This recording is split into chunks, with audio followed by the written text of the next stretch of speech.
Amirani, Georgian fairy tale. Once upon a time there lived a hunter named Suluk Maki, and he had 2 sons, Badri and Usupi. One day he was out hunting until nightfall and was forced to take shelter in a cave high in the mountains, a cave that belonged to the goddess Dali. In the middle of the night he heard a woman's screams coming from somewhere above. Suluk Maki tried to reach her, but in the darkness he couldn't find the trail. At dawn he went back to the village, gathered what he needed, and climbed up to the goddess's dwelling. "What happened? Why were you screaming?" he asked. The woman replied, "I am the goddess Dali. One night, while I was asleep, the hunter Tsamtsumi lay with me and cut off my golden braids. I awoke, but I could not drive him away. He fled, and now I am dying. Take my knife, cut me open, and pull out my child. Have mercy on him.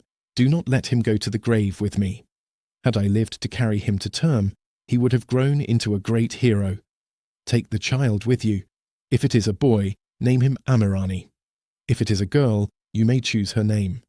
Keep the baby inside the carcass of a heifer for 3 days, and inside that of a young bull for 1 day. He will grow."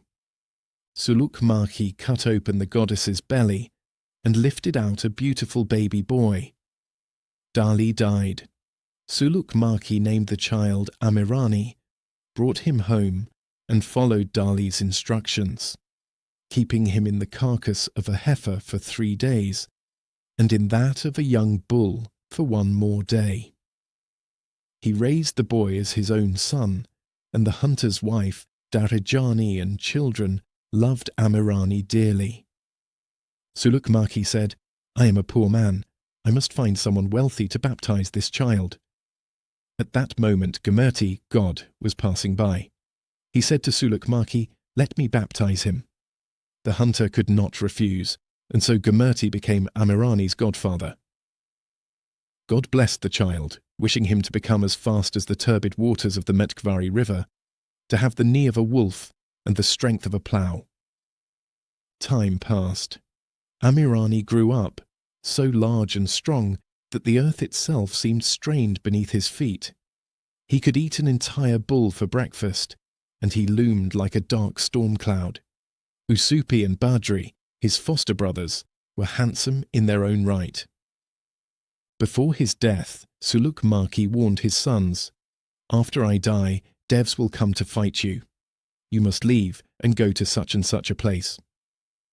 Soon after, Suluk Maki died, and his children were left orphans. Fearing the coming of the devs, the brothers departed and settled in Chabalki. When Amirani grew older, he said to his brothers, "We must look for food, or we will die of hunger." The brothers agreed. The 3 of them travelled across 9 mountains, and the 10th was Algeti. There stood a crystal castle. The brothers circled the castle for 9 days and 9 nights, but they could not find an entrance. At last Amirani struck the side of the castle with his foot, and an opening appeared. Inside they found a dead man with a letter clasped between his fingers. "Whoever frees me from Bak, the Devi, I leave to him my stallion, my castle, my wife, and all my gold. I am Usup's nephew." Amirani said to his brothers, "Let's kill this Bak, the wealth will be ours." But Usupi objected, "If anyone finds out, they will say we robbed a dead man." So the brothers turned back. On the trail, they met Bak himself. "Where are you going?" the brothers asked. "A hunter named Tsumtsum has died, and I am on my way to eat him." Bak replied. "You will turn back and leave quietly," Amirani said. "We will not allow you to eat human flesh." "And who will stop me, you?" Bak sneered. Amirani and the Devi clashed, and a fierce battle broke out. Amirani hurled the Devi onto the rocks and shattered his shoulder. The Devi growled in pain and begged for mercy. In return, he promised to help Amirani find a maiden with long hair, Kamari, and even to give him a guide to her dwelling. The Devi had 10 heads. Amirani cut off 9 of them. "At least leave me 1 head," the Devi pleaded. "No, I'll cut this one off as well," Amirani replied. "If you will not spare me," said the Devi, "then know this. When you sever my last head, 3 worms will crawl out. Do not kill them." Amirani cut off the 10th head, and 3 worms wriggled out. Despite Usupi's warning not to let them escape, Amirani spared them. The worms transformed into dragons. Amirani slew 2 of them, but the 3rd dragon swallowed him whole. Furious, Usupi shot an arrow at the dragon and sliced off a piece of its tail. The dragon coiled itself around a tree to digest Amirani, but it could not reach its own tail with its mouth.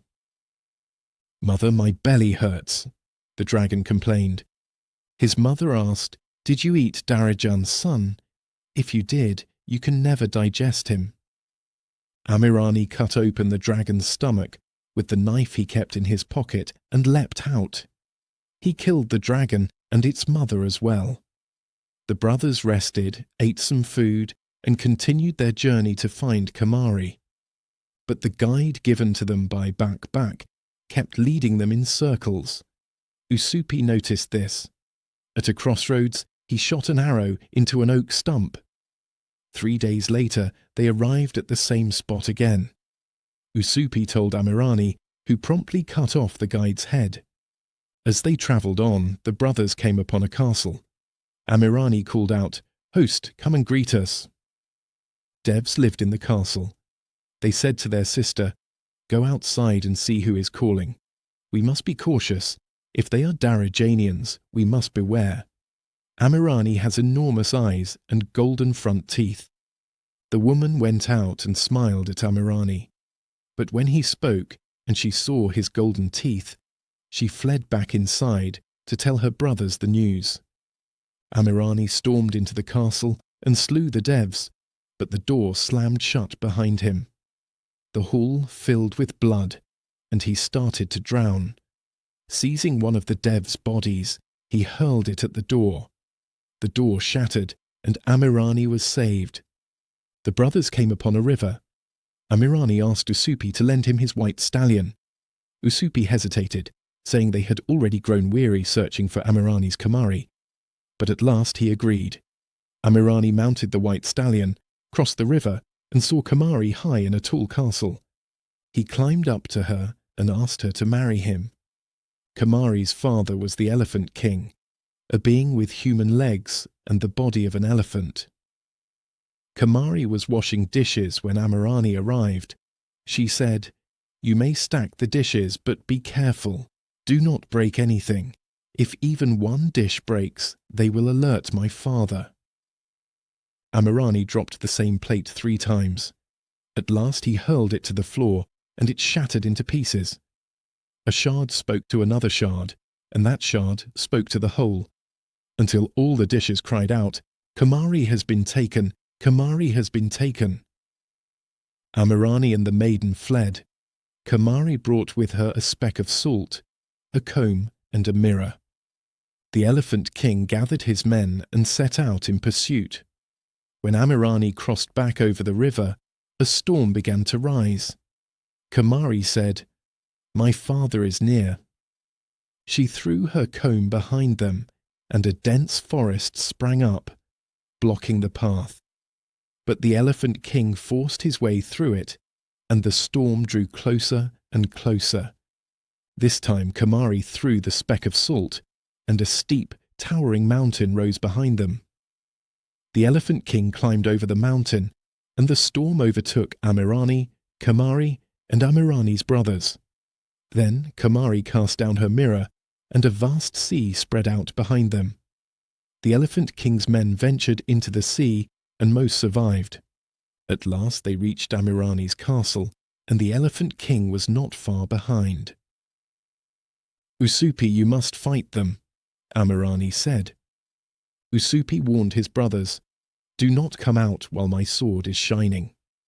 Usupi fought for a long time, and when his sword stopped shining, Badri went out to continue the battle, giving the same warning.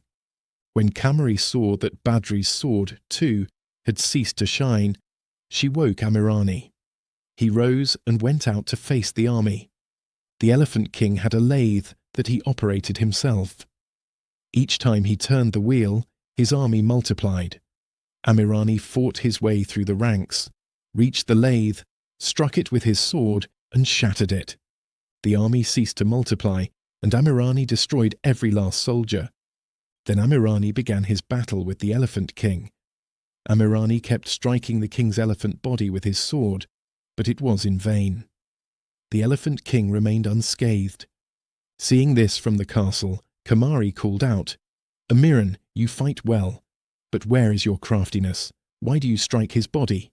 Go for his legs, his weak spot." Amirani struck at the Elephant King's legs and cut them off. The Elephant King cried out, "Look at Kamari, see whom she has chosen over her own father. Woe to you, daughter, if I ever catch you. I will slit your throat." Amirani chopped the Elephant King into pieces and returned to the castle. There Kamari said to him, "Go, find your brothers." Amirani went back to the battlefield and found the lifeless bodies of Usupi and Badri. He said, "I must die with them." He tried to kill himself with his sword, but he could not die. Then a Qaji appeared and said, "If you desire death so greatly, make a cut on your little finger with your sword. You will bleed out and die." Amirani cut his little finger, bled out, and died. Kamari saw this from the castle, ran out, and began to cry and scream over Amirani's body. A mouse crept out and began to lap the blood of the dead hero. Kamari struck it with her whip and killed it. Another mouse appeared and said to her, "You wicked woman, so many have died because of you, and now you sit here before the corpses of your husband and your brothers-in-law. Woe to you! I can bring this mouse back to life." The mouse picked a sprig of 3-petaled grass, rubbed it over the dead mouse, and restored it to life. Kamari gathered the same grass, rubbed it on the bodies of the fallen, and brought Amirani and his brothers back to life. Together they returned to the castle. From that time on, Amirani performed many heroic deeds.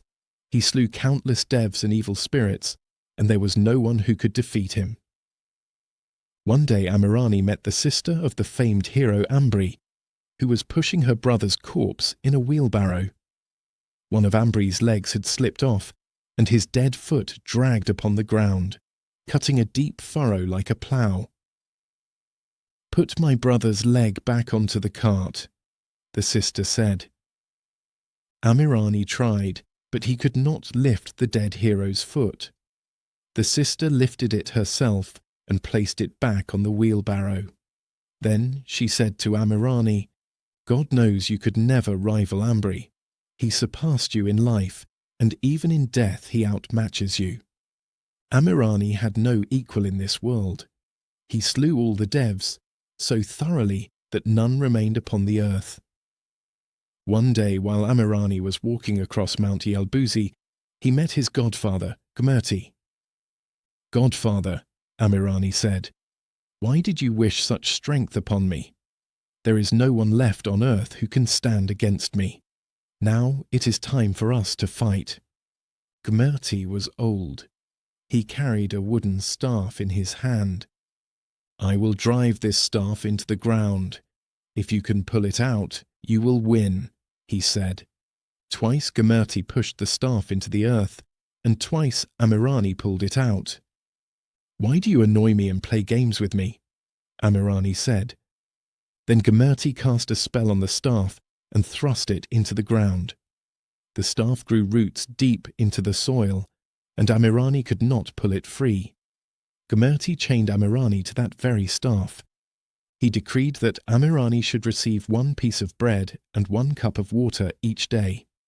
He also assigned him a guardian, his faithful dog, Kursha. All year long, Kursha licks the chain. Amirani holds a hammer in his hand. Every Great Thursday, a long-tailed bird flies over and perches on the staff.